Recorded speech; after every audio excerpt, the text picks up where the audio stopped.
hindi lang daw ang pagliit ng utak ang pwedeng makuhang komplikasyon ng sanggol na tinamaan ng Zika virus. Posible rin daw silang mabulag.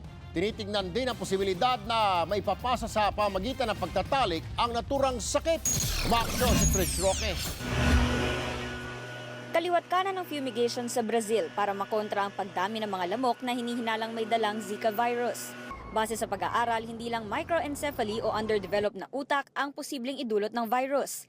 Sa higit 130 sanggol na sinuri dahil sa microencephaly sa northeastern Brazil, halos kalahati ang may problema rin sa paningin. Kasabay niyan, ibinalita ng Centers for Disease Control and Prevention sa New York ang posibilidad na maipasa rin sa pamamagitan ng sexual contact ang virus.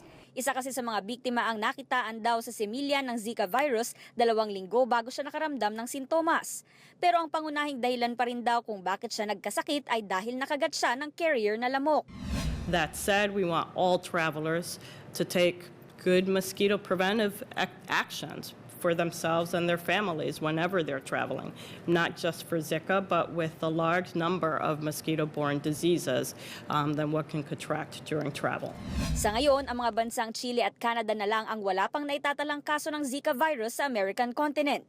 Sa taya ng World Health Organization, posibleng pumalo sa hanggang 4 na milyon ang magkakasakit, lalo't sa katapusan pa ng 2016 makakapagsimula ng trial sa bakuna para rito.